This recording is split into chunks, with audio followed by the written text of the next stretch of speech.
Bienvenidos a Díganos la Verdad, la entrevista con Salvador Vázquez. Hola, ¿cómo están? Qué gusto que nos acompañen. Bienvenidos a Díganos la Verdad. Un saludo para todos los que nos ven a través de la señal abierta de Canal 8, mixdemedio.com y todas nuestras redes sociales. El tema de esta noche: peticiones en diferentes ámbitos que las mujeres salvadoreñas tienen para el próximo presidente de la República. Para hablar de ello, hemos invitado a Morena Herrera, defensora de los derechos humanos. Como siempre, veamos el contexto. Bienvenidos. En contexto. En el contexto real, no se puede hablar de una sociedad o un país con ansias de desarrollo si no hay primero establecido un marco de principios de igualdad, inclusión y justicia social. Dicho lo anterior, debemos aceptar de una vez por todas que hombres y mujeres tienen los mismos derechos y deberes. Sin embargo, en El Salvador aún hay mucho por hacer en esta materia. En muchas áreas las mujeres siguen siendo discriminadas y no tienen las mismas oportunidades. Pese a todo lo anterior, organizaciones y colectivos de mujeres han encontrado el apoyo y voluntad política de funcionarios para reforzar una mayor conciencia de que la igualdad de derechos y oportunidades entre hombres y mujeres debe hacerse realidad lo antes posible. En contexto. Morena Herrera, gracias por estar con nosotros. Un gusto tenerla. Muchas gracias por la invitación y un gusto estar aquí en su programa. Morena, díganos la verdad. ¿Sigue siendo difícil ser una mujer en El Salvador? Mire, sigue siendo en algunos contextos tremendamente difícil. O sea, para muchas mujeres la vida diaria es una verdadera batalla. Muchas mujeres, por ejemplo, cargan solas con una responsabilidad que debería de ser compartida, como el cuidado y la crianza de hijos e hijas. Y se enfrentan a un mercado laboral que las discrimina, es decir, que les paga menos por el mismo trabajo que hacen los hombres, que les da menos oportunidades de empleo, que por ejemplo cuando están embarazadas muchas veces les exigen la prueba de embarazo y ya no las contratan, entonces tiene que irse a rebuscar por otro lado. Entonces es difícil también para mujeres que aspiran a cargos importantes, a cargos políticos y sentir que los partidos políticos no les dan espacio, que las instituciones no las consideran. Yo creo que hemos ido cambiando la realidad salvadoreña, pero falta mucho todavía para que sea menos difícil y para que valga la pena vivir en este país. ¿Cuál ha sido el aporte que colectivos que defensores de los derechos de mujeres han aportado? Mire, por una parte, yo creo que hemos tratado de poner en el centro de los debates políticos, en procesos de sensibilización de la población, esta realidad de desigualdad que no se mira. El problema es que las mujeres somos educadas pensando que somos inferiores a los hombres y los hombres son educados pensando que son superiores a nosotras. Entonces, la desigualdad y la discriminación se miran como algo normal, como algo que está bien, como algo que no hay que cambiar. Entonces, la primera fase es reconocer que eso existe. Y una segunda etapa es movilizar, hacer acciones para intentar que eso cambie. Y allí, digamos, en eso estamos y hay cambios en los distintos ámbitos de la vida social. ¿Quién debe reconocer tal situación o tal diferencia? Mire, a ver, yo creo que primero es importante acotar. Una cosa es la diferencia y otra cosa es la desigualdad. Nuestra sociedad, porque somos diferentes, hombres y mujeres somos diferentes y hay otras diferencias también. Y eso le da riqueza a la sociedad. El problema es que vivimos en sociedades como la salvadoreña que convierte la diferencia en un factor de desigualdad. Entonces se trata de que reconozcan la desigualdad.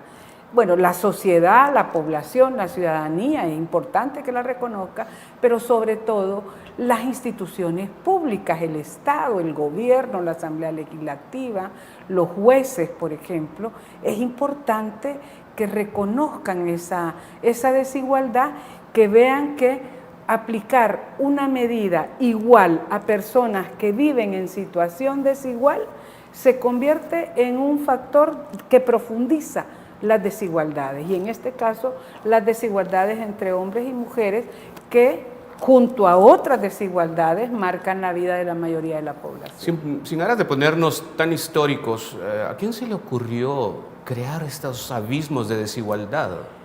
Bueno, la desigualdad es milenaria, ¿verdad? Pero luego desde los griegos tenemos fundamentación que ellos decían las mujeres son inferiores, no piensan como los hombres. Posteriormente, ya en la época de la Revolución Francesa para acá, de la filosofía ilustrada, han habido médicos y psiquiatras que han argumentado que el cerebro, parte del cerebro de las mujeres está menos desarrollado y que por lo tanto no estamos en capacidad de desarrollos mentales, dicen ellos, que nos permitan opinar para cosas que tienen que ver con la mayoría de la gente. Entonces se ha argumentado que las mujeres solo estamos preparadas para estar en la casa cocinando y cuidando niños. Pero no nos vayamos lejos. Hace unos años yo recuerdo que había un diputado aquí en El Salvador que dijo, no, las mujeres deben estar en la casa. Creo que de apellido Marroquín es el señor, del PCN me parece. Entonces, pero esto está cambiando. ¿Qué tanto o todavía estamos años luz de establecer una igualdad? Yo creo que en algunos campos la situación ha cambiado. Por ejemplo, en el mundo de la educación, si uno agarra las estadísticas de ingreso universitario, allí hay 50 y 50. Y ha habido un esfuerzo de las familias y de las instituciones por procurar, por promover el acceso de la educación a las niñas. No quiere decir que ya haya total igualdad en la educación, porque hay otros factores. Por ejemplo, si uno va a ver las profesiones, usted encuentra que las mujeres son mayoría en algún tipo de profesión asociada al cuidado, psicología, educación, las materias sociales, ahora algo de medicina, y los hombres son mayoría en lo que se llama las carreras duras, las ingenierías, por ejemplo. Entonces, esto hace que cuando egresan de la universidad y van a buscar trabajo, ya está sesgado el mercado laboral. O sea, hemos avanzado en el acceso, hemos avanzado también, hay incursión de mujeres a las carreras duras y hay muestras de que hay una gran potencia intelectual de las mujeres, pero todavía no podemos decir que hay igualdad en ese campo. ¿A dónde se debería gestar el primer cambio? ¿Hogar? ¿Sociedad? ¿A dónde? Mire, yo creo que necesitamos cambios simultáneos a distintos niveles. O sea, me parece que la casa, el hogar, las familias somos importantes en la educación de las niñas, pero el sistema educativo tiene un papel fundamental también, es el espacio de socialización inmediato después de la casa, y es fundamental. Por ejemplo, nosotras hace unos años hicimos análisis del uso de los patios escolares y uno ahí puede ver cómo también ahí se da la segregación. Generalmente los niños ocupan el centro del patio con juegos que ocupan más dinámicos y las niñas jugando alrededor con juegos más manuales, más pequeños. No es porque no estén capacitados, es porque hay ya una división que se ha normalizado y sobre eso hay que cambiar, hay que generar cambios para que ellas y ellos puedan hacer tanto el juego en el centro del patio como en los alrededores. Ahí la escuela, el sistema educativo juega un papel fundamental y en los estados, en este caso el Estado salvadoreño, el gobierno, tiene una enorme responsabilidad. ¿Sigue siendo un poco rebelde la mujer que se rebela de alguna manera y exige sus derechos como tales? Yo diría que es castigada muchas veces, castigada por su familia, castigada por la sociedad, no comprendida. A ver, a veces también, porque defendemos derechos de las mujeres, se cree que no tenemos opinión sobre otras cosas, por ejemplo.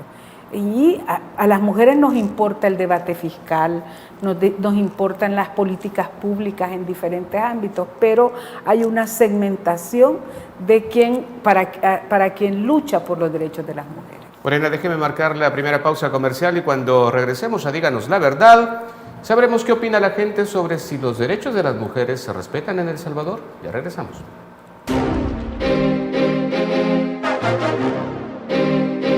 Díganos la verdad.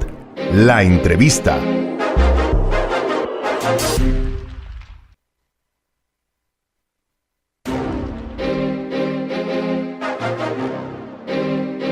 Díganos la verdad. La entrevista. Gracias por continuar en nuestra sintonía. Preguntamos a la gente, ¿considera que los derechos de las mujeres se cumplen en El Salvador? Y esto fue lo que nos dijeron. Lo que dice la gente. Porque a veces nosotros como mujeres necesitamos muchas cosas y no las obtenemos. Dicen que sí que hay, pero no, eso es mentira. Porque no hay respeto para uno. Exactamente no, porque en ningún lugar puede ser puede completamente cumplirse, porque siempre hay deficiencia en el cumplimiento. Por buenas leyes que hagan, siempre habrá momentos en que no se puede cumplir las leyes. Y en todos los aspectos. No, yo creo que no. ¿Por qué? Todavía el gobierno no ha logrado concluir realmente lo que necesita la mujer en El Salvador. No hay no hay mucho apoyo en la cuestión en esa área. No se cumplen. ¿Por qué? Porque como siempre el hombre miente. Bueno, derechos tienen las mujeres, los hombres, los niños, ¿verdad? Todo ser humano tiene derechos. Y creo que poco se cumple en todos los géneros, ¿verdad? Porque sí se promueve todo esto, pero no hay quien inspeccione o verifique el cumplimiento, pues sí, de tales derechos, ¿verdad? Que tienen toda la gente, ¿verdad? Los niños, los ancianos, los hombres por ser hombres también, las mujeres desde luego, ¿verdad? Todo el mundo. Lo que dice la gente. Morena, ¿considera usted que de alguna forma el uso del derecho de la mujer se hace políticamente mal empleado? Porque de repente vemos candidatos que dicen, no, las mujeres serán nuestro eje principal y hemos oído cantidad de cosas en favor de las mujeres. ¿Qué tanto de eso realmente es cierto?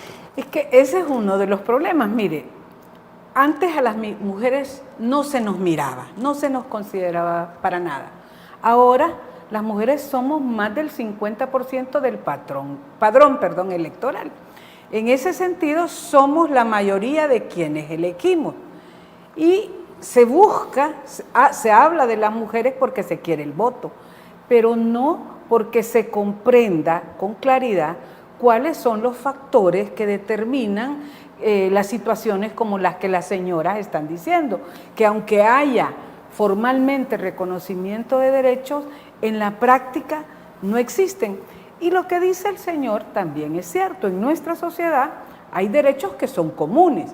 Los derechos económicos, sociales, son comunes para hombres y para mujeres.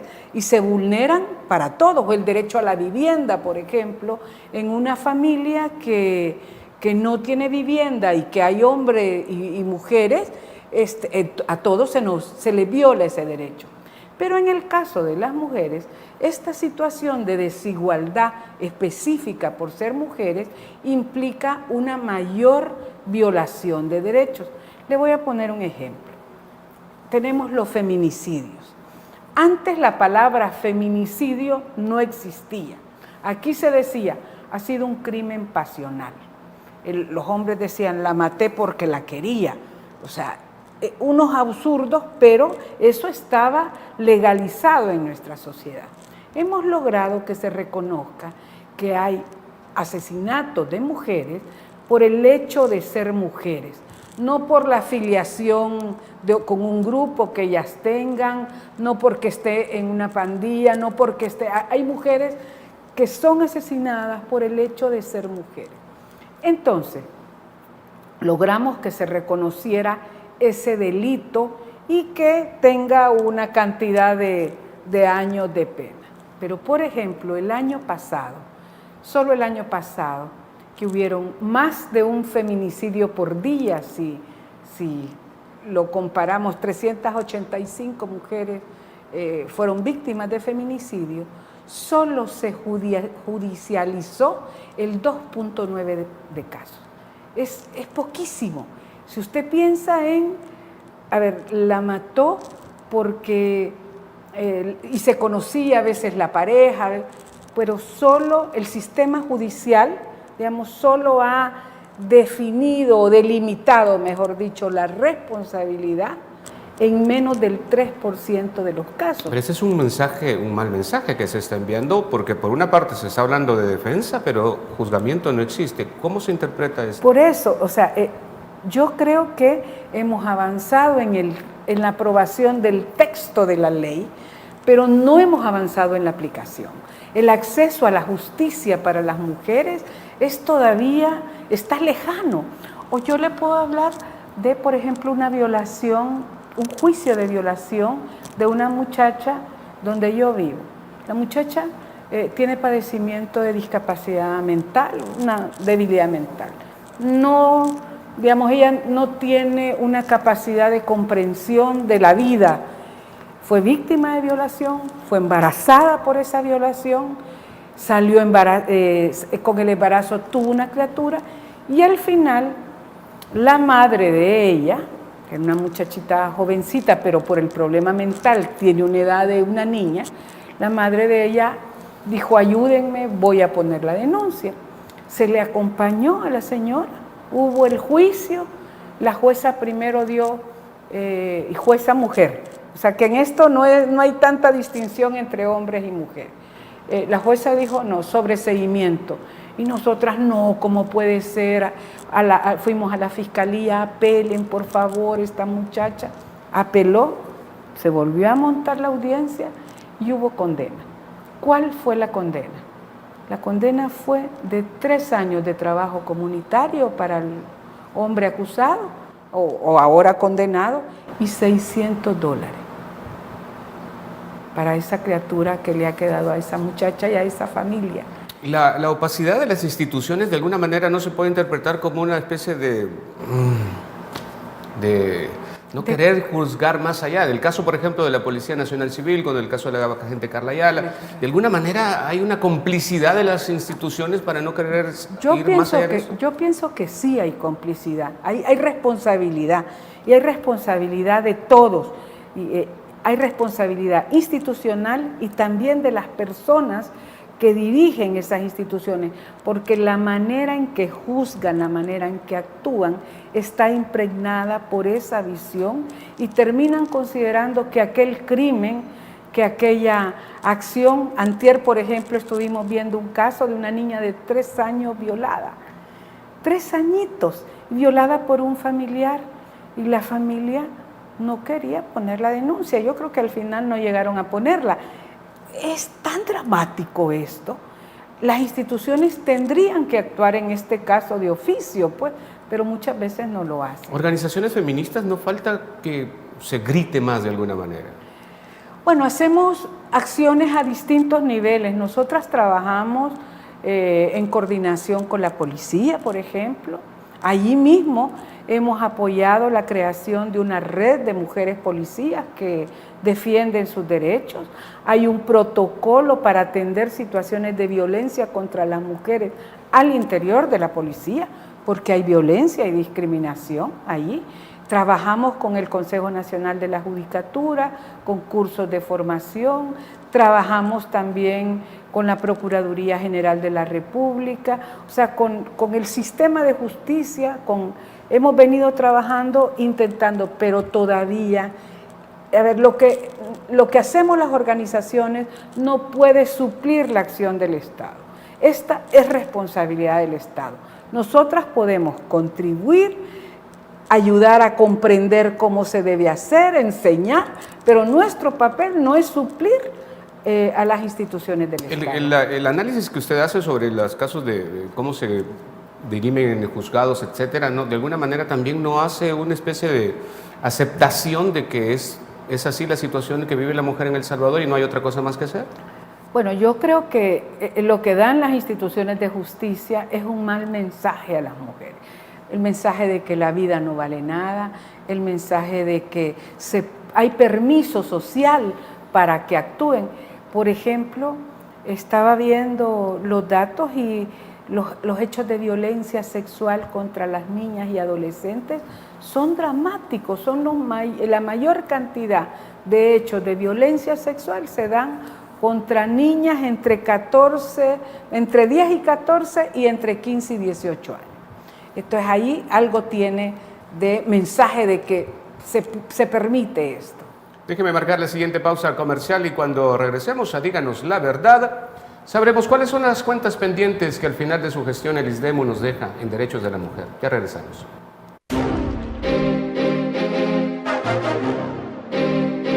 Díganos la verdad. La entrevista.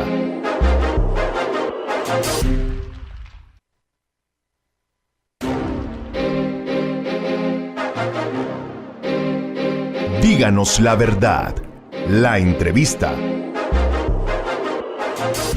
Qué bueno que sigue nuestra sintonía. Díganos la verdad, preguntamos a Bessie Ríos, abogada de la República y defensora de los derechos humanos. ¿Cuáles son las deudas que el ISDEMU deja al finalizar su gestión? Y esta es su opinión. La otra opinión. Bueno, el ISDEMU ha sido dirigido por la misma persona durante 10 años. Las deudas son históricas, son varias. Entre las principales, las deudas con el sindicato interno, ¿no? Las múltiples denuncias hacia la gestión que ha durado 10 años. Y posteriormente a eso, lamentablemente, yo sigo insistiendo que es una gestión gris, sin mucho protagonismo, no se ha dado el acompañamiento que las organizaciones de mujeres esperaríamos. Si bien es cierto, tienen trabajo territorial, casos importantes, por ejemplo, como el caso de Imelda Cortés, la institución ha guardado silencio, el caso de las 17 y más también han guardado silencio. Hemos tenido casos de las agresiones sexuales a niñas, mujeres y adolescentes, donde también guarda silencio la institución. Entonces, además de las denuncias, bueno, yo personalmente he presentado denuncias contra funcionarios de esta gestión como la gestión anterior por acoso sexual y agresiones, y la institución pues guarda silencio. Hay una deuda pendiente de hace más de 2 años con una compañera indígena que fue acosada sexualmente en una parada del Citrams por elementos del ejército, a la cual nunca se le dio respuesta. Entonces, creo que se alejó el ISDEMU de la población, se enfrascó más en los pleitos internos con su sindicato, los cuales no están resueltos, y en definitiva le podría decir que ha sido una administración bastante gris. La otra opinión. Morena, ¿coincide de alguna manera con la abogada Bessie Ríos en el sentido de, porque ella dice algo muy serio, guardan silencio? Esto es casi a propósito. Mire, yo coincido con la mayoría de cosas que plantea Bessie, lamentablemente, porque habríamos esperado que estos 10 años el ISDEMU brillara. Nosotras siempre aspiramos, porque yo estuve entre las organizaciones que luchamos por la ley de creación del ISDEMU, incluimos algunos cambios. Por ejemplo, nosotras incluimos que fuera la institución rectora de la Política Nacional de la Igualdad, pero que no fuera solo para el gobierno central, sino que fuera para todo el Estado. Lamentablemente ha sido una gestión muy apegada al gobierno. ¿Y a qué me refiero? Bueno, no puede estar contra el gobierno, pero puede estar por encima del gobierno. Esto significa que si es un soldado el implicado o es un alto funcionario, vamos a tener la misma exigencia de justicia para quienes han sido victimizados. Eso ha pasado en algunos casos, han hecho denuncias, pero a conveniencia o en otras no se han atrevido. Por ejemplo, nosotras sí le pedimos al ISDEMO, mire, pronúnciese por las mujeres que están encarceladas por aborto o por complicaciones obstétricas. Y, nos han respondido de forma inadecuada, vamos a decir, o por lo menos no tan comprometida. Sin embargo, si viene alguien de fuera, de un país que le interesa, que se ha interesado en esta problemática, ahí dicen sí hemos estado, pero no han hecho nada por las mujeres. Y yo creo que es un campo donde el ISDEMU podría haber hecho un trabajo de pedagogía social, de acercamiento, como dice Bessie, a las mujeres. Yo creo que al ISDEMU no le corresponden algunas cosas, por ejemplo, tiene que coordinar los servicios de atención y protección a víctimas en situación de violencia, pero no tiene que necesariamente hacerlo directamente. Allí, por ejemplo, hubieron complicaciones cuando la Policía Nacional Civil inició sus unidades de atención especializada a mujeres y niñas en situación de violencia. El ISDEMU no las reconocía y incluso hizo una publicación en la cual ponía a competir esta Unimujer con Ciudad Mujer. Nosotros decíamos, pero eso es como estarse, incluso desde la perspectiva de su gobierno, es estarse tirando piedras a su mismo techado. Lo que tienen que hacer es coordinar, es reconocer, por ejemplo, que los puestos de la policía trabajan de 7 a 24, como ellos dicen. O sea, que una mujer puede recibir atención en sábado, en viernes, en domingo, que es donde más ocurren, por lo menos hechos de violencia de pareja, y el Ciudad Mujer pues tiene unos horarios, hace unos buenos servicios, pero tiene unos horarios limitados hasta las 4 de la tarde. Entonces las mujeres, ¿a dónde van a acudir más? Mire, van a acudir al puesto que está cerquita de su barrio o en su propio municipio. La no denuncia de alguna manera también está muy arraigada en nuestra sociedad, precisamente creo que por ese análisis, de que la mujer entiende de ¿para qué sirve que voy a poner una denuncia si no va a pasar nada? ¿Eso tiene que cambiar también o está...? Eso tiene que cambiar. De hecho, por ejemplo, nosotras, cuando hay aumento de denuncia, no consideramos que hay aumento de hechos violatorios de derechos humanos. Lo que hay es un aumento de la confianza de las mujeres en que van a ser escuchadas. Lo cual no existe, ¿o sí? Va cambiando, pues, o sea, yo no le puedo decir que no existe para nada. Nosotras hemos trabajado con mujeres y hombres policías que hacen muy buen papel, pero otros que por más que les damos cursos, como dice mi mamá, no le entra en la cabeza, ¿verdad? Porque tienen resistencia o posiblemente porque en sus propias casas están viviendo, están ejerciendo hechos de violencia. De hecho, yo recuerdo un caso de un oficial que en un curso, cuando estábamos dándoles la explicación, se paró y dijo, yo he estado viviendo una situación de esta, ayúdenme. El hombre fue honesto y buscó apoyo, y ellos tienen instituciones, tienen bienestar policial, por ejemplo, para que le brinde apoyo psicológico si quieren salir de eso, pero muchos también tienen resistencia. Hablando de cambios, ¿les ha llamado la atención o han escuchado alguna propuesta seria por parte de los candidatos en contienda electoral hablando de este tema para intentar mejorar algo? Pues fíjese que eso es lo que hemos estado diciendo. Nosotras hemos presentado a todos los candidatos esta plataforma que se llama Nada sobre nosotras, sin nosotras. Aquí no son las grandes demandas, pero son demandas básicas que pueden, si las cumplen, pueden cambiar algo la vida de las mujeres. Detálleme algo de eso, por favor. Tiene 10 ejes esta plataforma. Una está dedicada a salud sexual y reproductiva, que tenemos problemas muy graves. Aquí siguen habiendo más de 1.500 niñas embarazadas.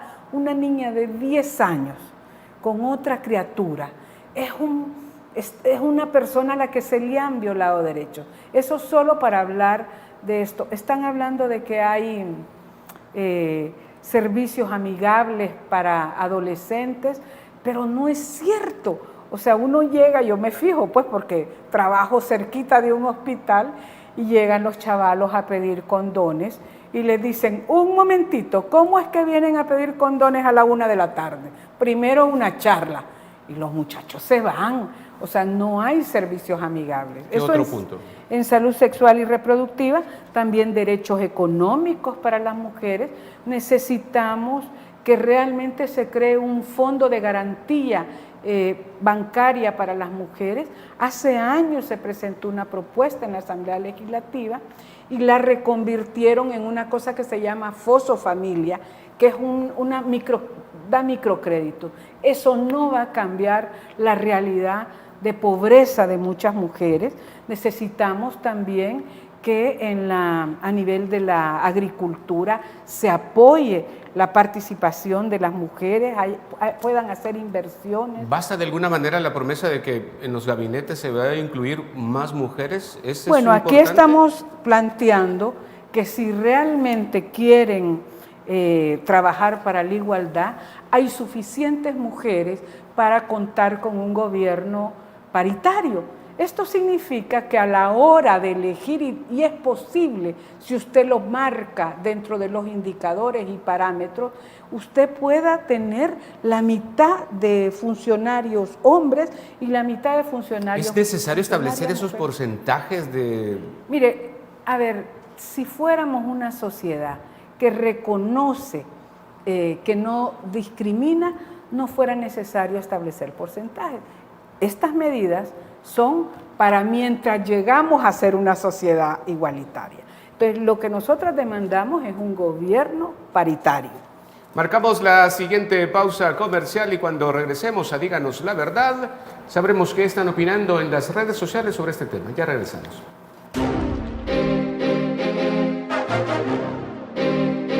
Díganos la verdad. La entrevista.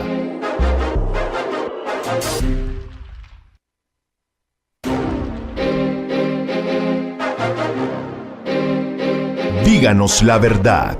La entrevista. Gracias por continuar en nuestra sintonía. Morena, antes de ir a la pausa, usted mencionaba algo que me llamó la atención. Si fuéramos, dijo, una sociedad más equitativa, no habría necesidad de establecer porcentaje. Yo tengo serios líos con porcentajes, sobre todo cuando incluso la misma ley de partidos políticos dice, ok, inscriban no mínimo del 30% de mujeres en sus planillas electorales. ¿Cómo es posible que, y la mujer de alguna manera lo acepta y sale públicamente diciendo, sí, estamos contentos de que vamos el 30% de mujeres representadas en las planillas electorales? ¿Cómo es que se puede aceptar esto? A ver, no es que se pueda aceptar, se ha luchado por eso, porque antes éramos el 10% y todavía a nivel de alcaldesas no llegan las mujeres al 12% al frente de los municipios. Entonces, estas son medidas transitorias para cuando las sociedades vayan cambiando, vayan viendo que es normal que una mujer pueda dirigir una institución, un municipio, un país. Entonces, yo creo que a mí, digamos, del todo, no me gusta la rigidez de los porcentajes, pero lo que sí reconozco es que es necesario tomar estas medidas. Le voy a poner un ejemplo. La ley de partidos políticos que se logró dice 30% mujeres mínimo. ¿Qué hacen los partidos políticos? Como hay dos listas, está la lista que va a la candidatura y está la lista de precedencia que se llama, que es cómo van a ingresar después de que te pasan las elecciones de acuerdo a sus porcentajes de votos.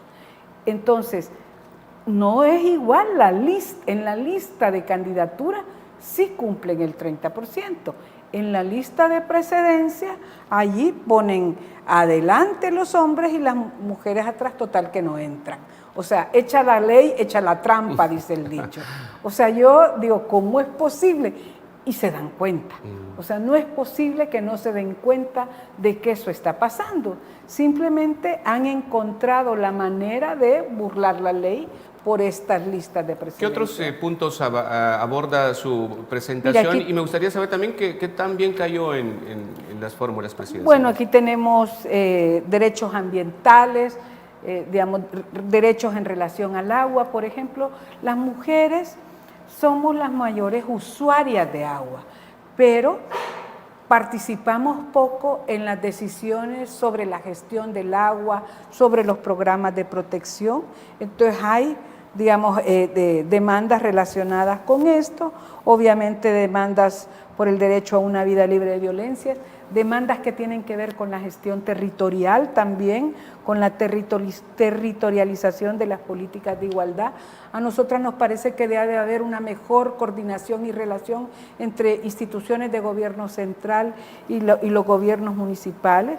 Tenemos un eje de transparencia y corrupción. Nos importa que el destino de los recursos públicos, los mecanismos de rendición de cuentas, aquí no son claros, aquí no se sienten obligadas las instituciones públicas a decirnos cuánto han invertido.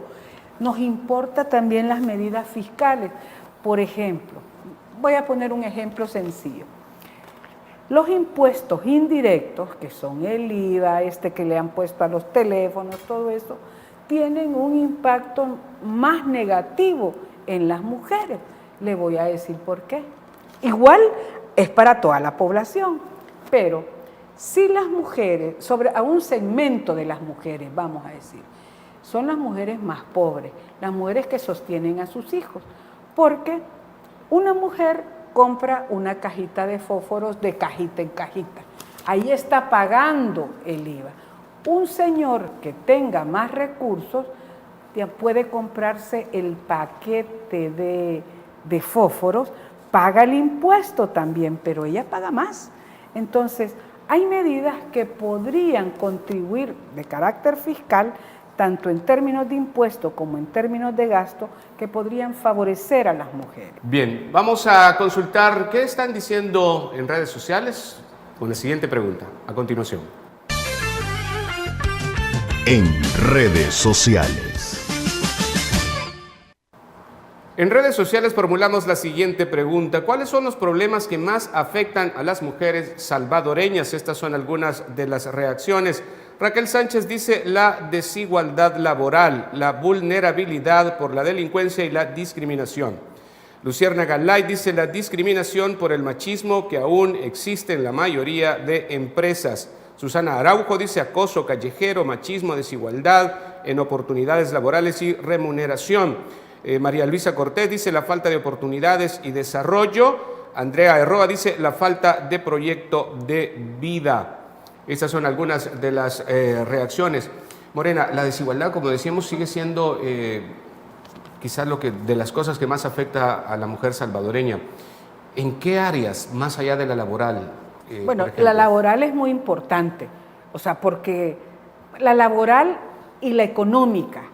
Si usted agarra quiénes son los principales empresarios, los dueños de las empresas, ahí va a haber una mayoría de señores. Entonces, yo creo que hace falta medidas que favorezcan la autonomía económica de las mujeres, también que la sociedad, que las instituciones apoyen la participación laboral de las mujeres, porque somos una sociedad que el día 10 de mayo celebra la maternidad, pero los otros 364 días del año deja a las mujeres solas enfrentando la responsabilidad. Para mujeres que trabajan fuera de la casa, es fundamental que hayan servicios de cuidado, por ejemplo. A esto las feministas le llamamos la economía de cuidado, que tiene que ver con, por una parte, cómo se reparte el trabajo adentro de las casas, cómo se educa para eso y cómo hay servicios de cuidado infantil. Se piensa también la distribución de la ruta de los buses de otra manera, porque las mujeres, cuando cuidamos, trabajamos fuera de la casa, tenemos una movilidad distinta a la de los hombres. También tiene que ver con la seguridad callejera. Ahí es importante los programas de alumbrado público, la necesidad de que hayan lugares de emergencia frente a una situación de agresión en la calle, la necesidad de que como ciudadanía nos involucremos también en esto. Donde yo vivo, por ejemplo, promovemos un dibujo en las casas para que pero le damos una charla a la gente, ¿vea? Le decimos, mire, y usted si alguien viene a tocarle la puerta, una mujer viene corriendo, usted le ayuda, ayúdele por lo menos a que no sienta que no tiene nada que ver. Y luego tenemos todo el problema de la violencia social. Afecta a las mujeres de distintas maneras, pues por ejemplo, el sentirse amenazadas, el sentir, digamos, a ver, aquí hay secuestro express también. ¿Se debe dejar de desnaturalizar o naturalizar de alguna manera el acoso también? Mire, yo creo que no hay que tolerarlo, hay que llamarlo acoso. Yo me recuerdo que un amigo conocido pues me dijo cuando se aprobó esta ley, o sea que ya no te voy a poder hacer un piropo. Y le dije yo, no, si yo no quiero, no me lo puedes hacer. A ver, ¿cómo podemos hacer? Porque, y es igual con los hombres. Si nosotras empezamos a perseguir y a decirle a un hombre me gusta y a él no le gusta, yo tengo que ser respetuosa de él. El acoso, digamos, es un ejercicio de poder, que es porque se puede hacer, pero puede venir de hombres y puede venir de mujeres. La mayoría viene de los hombres porque son los que tienen más poder, pero entonces se trata de entender. Por otro lado, es necesario cambiar el concepto de seguridad ciudadana. Mire, que los hombres se maten tanto entre ellos a nivel de estructuras de pandillas, también está asociada a la formación psicológica, la socialización que han tenido estos muchachos. Entonces, aquí los políticos no entienden todavía que hay que mirar la construcción de masculinidades para empezar a prevenir esa violencia.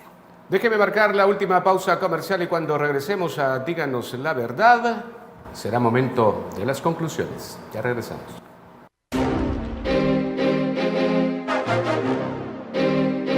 Díganos la verdad. La entrevista.